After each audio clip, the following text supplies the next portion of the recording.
ایک صحابی خدمت اقداس میں حاضر ہوئے اور عرض کی، یا رسول اللہ، دنیا نے مجھ سے پیٹھ پھیر لی۔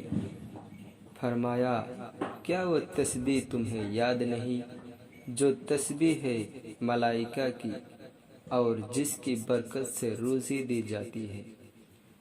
خلق دنیا آئے گی تیرے پاس جلیل و خوار ہو کر، خلق دنیا آئے گی تیرے پاس جلیل و خوار ہو کر، طلوع فجر کے ساتھ 100 بار کہا کر، سبحان اللہ و بحمدہ، سبحان اللہ العظیم و بحمدہ استغفر اللہ۔ ان صحابی کو 7 دن گزرے تھے کہ خدمت اقداس میں حاضر ہو کر عرض کی، حضور، دنیا میرے پاس اس کثرت سے آئی، میں حیران ہوں، کہاں اٹھاؤں، کہاں رکھوں؟